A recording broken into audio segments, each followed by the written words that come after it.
امریکہ میں آگ لگنے کا واقعہ پیش آیا تو مرزے نے اصول یہ بنایا کہ اس کو عذاب نہیں کہنا چاہیے، اس سے اسلام کی بدنامی ہوگی، اور اس نے یہ بھی کہا کہ کسی بھی تکلیف کو عذاب کہنا یہ وقت کے پیغمبر اور نبی کا کام ہوتا ہے، کسی اور کو حق حاصل نہیں ہے کہ کسی تکلیف کو عذاب کہے۔ تو اس طرح کے کوئی کمنٹس پاس نہیں کرنے چاہیے جس کی وجہ سے اسلام کی بدنامی ہو۔ مسلمانوں کی تو بدنامی پہلے ہی بہت زیادہ ہے،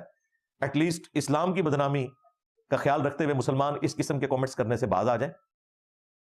اور کسی بھی چیز کو اللہ کا عذاب کہہ کر خام خواہ دین کی غلط پکچر لوگوں کے سامنے پیش نہ کریں۔ وقت کا پیغمبر دنیا میں موجود ہو تو ہی وحی کی تائید کے ذریعے بتایا جا سکتا ہے کہ یہ اللہ کا عذاب ہے یا آزمائش ہے، ادروائز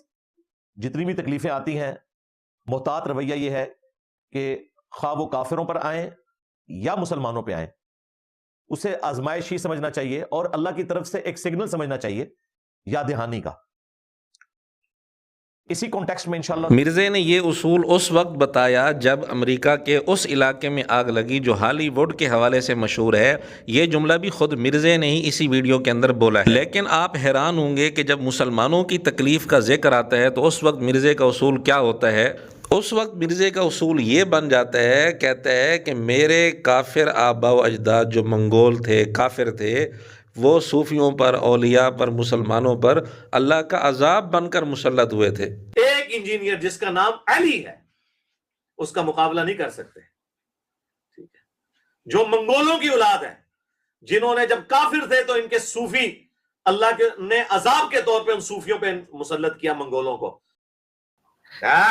جی بالکل، ان کو میں نے پہلے بتایا میں منگول ہوں،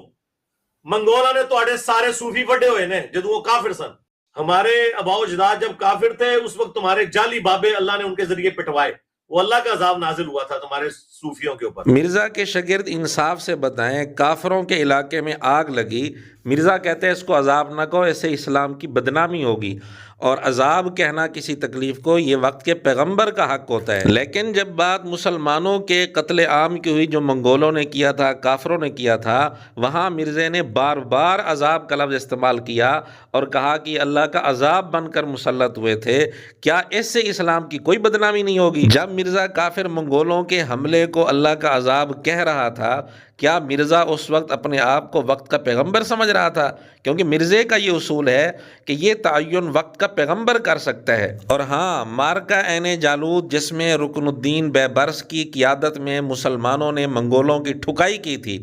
مرزے نے یہ واقعہ تفصیل کے ساتھ حشاش بشاش ہو کر خوشی کے ساتھ یہ واقعہ تفصیلی طور پر کسی بھی ویڈیو میں ہماری معلومات کے مطابق نہیں سنایا۔ اگر کہیں سنایا ہو تو اس ویڈیو کا مرزے کے شاگرد لنک ہمیں بھیج دیں تاکہ ہم بھی سن سکیں کہ مارکہ عین جالوت کا بھی مرزے نے کبھی تفصیلی تذکرہ کیا ہے یا نہیں کیا۔ اور آخری بات یہ ہے کہ کافر آبا پر فخر کرنے والے کو اللہ کے نبی صلی اللہ علیہ وآلہ وسلم نے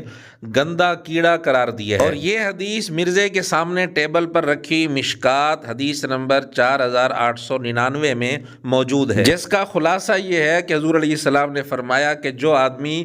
کافر آبا و اجداد پر فخر کرنے سے باز نہیں آتا، اللہ کے ہاں وہ گندگی میں رہنے والے کیڑے سے بھی زیادہ حقیر ہو جاتا ہے۔ اور مرزے نے کئی ویڈیوز میں اپنے کافر منگول آبا و اجداد پر فخر کیا، اور فخر بھی اس بنیاد پر کیا کہ انہوں نے مسلمانوں کو، اولیاء کو قتل کیا تھا۔ لہٰذا مشکات کی اس صحیح حدیث کے مطابق مرزا گندا کیڑا ہے، بلکہ گندے کیڑے سے بھی زیادہ ذلیل اور حقیر ہے۔